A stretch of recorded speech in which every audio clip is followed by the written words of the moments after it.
ഇതൊന്ന് വായിച്ചേ. വീടിന്റെ തൂങ്ങ് വീണു. എപ്പോഴും പേപ്പർ വായിക്കണം, എന്നാലാണ് ഇതൊക്കെ മനസ്സിലാവുള്ളൂ കേട്ടാ.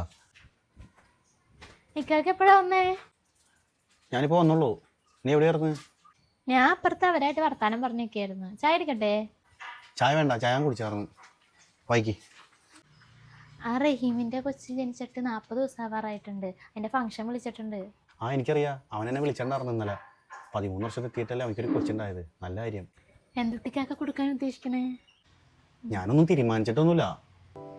മമ്മൂന് അവർ പണ്ടൊരു മോതിരം ഇട്ടതല്ലേ, അപ്പം മോതിരം മേടിക്കണമെങ്കിൽ നല്ല പൈസ വരും. സ്വർണ്ണത്തിനൊക്കെ ഭയങ്കര കാശാണല്ലോ. നമുക്ക് പൈസ ആയിട്ട് എന്തെങ്കിലും കൊടുത്താൽ പോരെ? എത്ര കാശ് കൊടുക്കാനാ? നമുക്കൊരു 5000 രൂപ കൊടുക്കാം. ഞാൻ അടുത്ത് പറയുന്നു വേണ്ടാ. 5000 രൂപ? എത്ര ദിവസത്തേക്ക് പണിയെടുത്താലും 5000 രൂപ ഉണ്ടാവണേ? 5000 രൂപ. നമ്മളെ പിള്ളേർക്ക് അവർ മോതിരം ഇട്ടപ്പോൾ ഇനി കൈ നീട്ടി സ്വീകരിച്ചതല്ലേ. അപ്പോൾ നമ്മൾ 5000 കൊടുത്തു വെച്ചാൽ കുഴപ്പം. പിന്നെ അവൻ ഈ വാടകയ്ക്കല്ലേ കിടക്കണേ. പഞ്ചായത്തിൽ നിന്ന് വീടൊക്കെ പണിതിട്ട് പകുതിയായി കിടക്കാല്ലേ. പൈസ ആയിട്ട് കൊടുക്കുമ്പോൾ എന്തെങ്കിലും കാര്യങ്ങളൊക്കെ ഉപകരിച്ചോളൂ റംസി. 5000 രൂപ ഒന്നും കൊടുക്കാൻ പറ്റില്ല. 1000 രൂപ കൊടുത്താൽ മതി. അയ്യോ, 1000 രൂപയ്ക്ക് എങ്ങനെ റംസി കൊടുക്കണം? എത്ര അടുത്തൊക്കെ കിടക്കുന്നില്ലേ? പോരാത്തിന് നിന്റെ കൂട്ടുകാരി കൂടിയല്ലേ. അതെ, ഈ വീട്ടിൽ സകലമാന കാര്യങ്ങൾ നോക്കുന്നത് ഞാനാണ്. ഇക്കാക്ക് രാവിലെ ജോലിക്ക് പോയിട്ടുണ്ടെങ്കിൽ വൈകിട്ടാണ് ഇവിടെ വന്നത്. അതുവരെ ഇവിടെ എന്തൊക്കെ നടക്കണമെന്ന് ഇക്കാക്ക് അറിഞ്ഞൂടാ. ഞാനാണ് നോക്കണേ. അപ്പം ഞാൻ പറയുന്ന ചില കാര്യങ്ങളൊക്കെ അനുസരിക്കേണ്ടി വരും. 1000 രൂപ കൊടുത്താൽ മതി. ഞാൻ അവൾക്കടയിൽ കൊണ്ടുപോയി കൊടുത്തോളാം. 5000 രൂപയെ നീ ആരുടെ ഭീഷണി കൊടുക്കുന്നത്? ഒരു കീറുന്നില്ല, ഒടിഞ്ഞുറങ്ങി വരും. പിന്നെ പിള്ളേർ ഞാൻ പട്ടണമെന്ന് വിചാരിച്ചിട്ടാണ് ഒന്നും ചെയ്യാത്തത്. എന്താ പറഞ്ഞേ? ഞാനൊന്നും പറഞ്ഞില്ല. 1000 രൂപ നിനക്ക് തരാമെന്ന് വിചാരിച്ച് ഞാൻ പറഞ്ഞാണ്.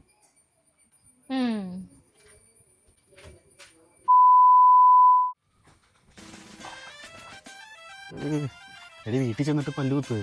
ആൾക്കാരായില്ല റൊട്ടി കിടന്ന നാണക്കേടല്ലേ. എന്റെ പല്ല് എന്റെ ഇഷ്ടം. ഞാൻ നാട്ടുകാരുടെ പല്ലൊന്നും അല്ലല്ലോ കുത്തണേ. നീ കാശ് കൊടുത്താ? കാശ് ഞാൻ അവളുടെ കയ്യിൽ കൊടുത്ത്.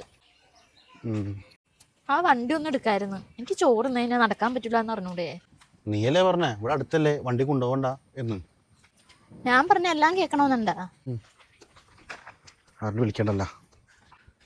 Hello hello. അതെ, ഇവിടെ ഫോൺ ചെയ്ത് നിൽക്ക്. ഞാൻ വീട്ടിലോട്ട് പോയാണ്. എനിക്കൊന്ന് കിടക്കണം. ശരി. ഇന്ന് പോയ പരിപാടിക്ക് വാപ്പ ഇക്കാക്ക് പൈസ കൊടുക്കുന്നത് ഞാൻ കണ്ട്. പിന്നെ എന്തിനാ ഉമ്മി ആ പൈസ ഇത്താക്ക് കൊടുത്തേ? പൈസ ഞാൻ കൊടുക്കുന്നത് നീ കണ്ടല്ലേ? ഞാൻ കണ്ടായിരുന്നു. വാപ്പിനെ ഞാൻ ചോദിക്കായിരിക്കായിരുന്നു. അതെന്താണെന്നറിയാമോ? നിന്നെ പ്രസവിച്ച് നടന്നു കഴിഞ്ഞപ്പേ അവനൊരു മോതിരം കൊണ്ടിട്ടതാണ്. ഇപ്പോൾ അവർക്കൊരു 13 വർഷത്തിന് ശേഷമല്ലേ ഒരു കൊച്ചുണ്ടായത്. ഞാൻ അപ്പോഴേ വിചാരിച്ചു അവർക്കൊരു 5000 രൂപ കൊടുക്കണമെന്ന്. അതായത് ഉമ്മിക്കൊരു 1000 രൂപ കൊടുത്ത് ഉമ്മിയുടെ കൂട്ടുകാരിക്കാൻ കൊടുത്ത് ഞാൻ അവനിക്കൊരു 4000 രൂപയും കൊടുത്ത്. പഞ്ചിരി അവിടെ ചെന്നിട്ടുണ്ട്. അവനിപ്പോൾ എന്തായാലും വാടക കിടക്കല്ലേ. പിന്നെ വീടിൻ്റെ പണിയൊക്കെ പകുതിയായി കിടക്കാണ്. അപ്പോൾ കൊടുക്കണ പൈസ എന്തെങ്കിലും കാര്യങ്ങൾക്ക് ഉപകാരപ്പെട്ടുള്ളൂരാ. വാപ്പിയുടെ കൂട്ടുകാരന്മാരൊക്കെ പൈസയാണ് കൊടുത്തത്. നീ ഉമ്മയുടെ അടുത്ത് പറയുമൊന്നും വേണ്ട കേട്ടാ. ഇല്ല, പിന്നെ ഞാൻ ഉമ്മീൻ്റെ അടുത്ത് പറയൂല.